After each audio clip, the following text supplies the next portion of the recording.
In relief to the Imran Khan government, Lieutenant Colonel Javed Bajwa will stay as the Pakistan Chief of Army Staff for 6 more months. A 3-member bench of the Supreme Court announced the much-anticipated verdict, making it but a conditional extension.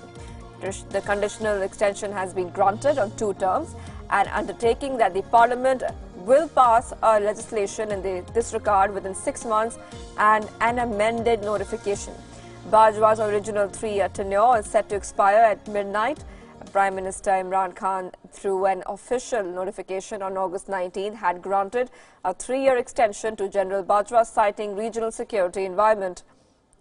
The government withdrew the August 19 order after the top court's observations in the case and issued a fresh notification, which was also rejected by the court on Wednesday.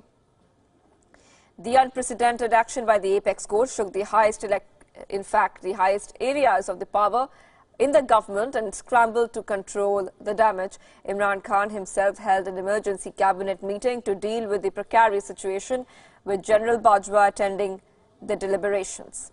Pakistan Prime Minister took to Twitter to express his joy with the apex court's decision, appreciating CJP Khosha for his verdict. It is a major decision being undertaken by the Supreme Court of Pakistan and will act as a historical one that establishes the fact that the powerful military of the country comes under the constitutional and legal ambit and will assert that no one is above the law.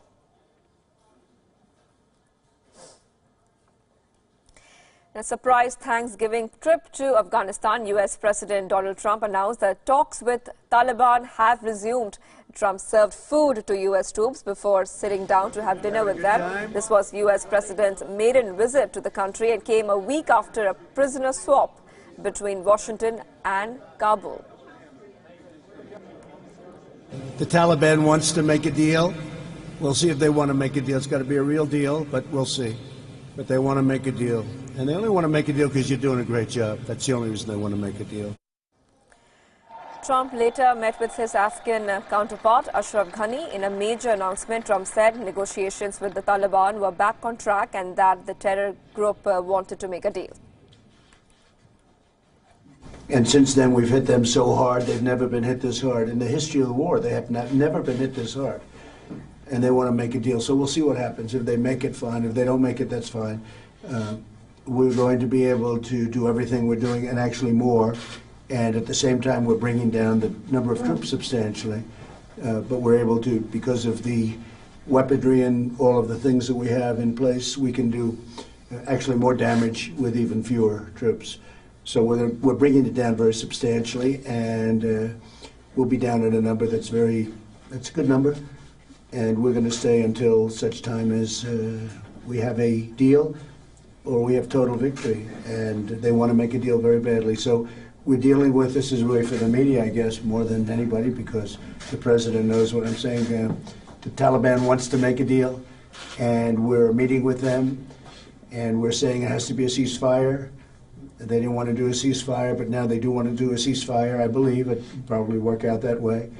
And we'll see what happens. But we've made tremendous progress. Remember, Trump suspended the talks with Taliban after 12 people, including an American soldier, were killed in a car blast in Kabul. Taliban had claimed responsibility for the attack. The Trump administration began talks with Taliban as the U.S. aimed to end its longest war as per the draft deal. Taliban would agree to a ceasefire in return of U.S. troops pull out. We have our people over there now. I just got a report.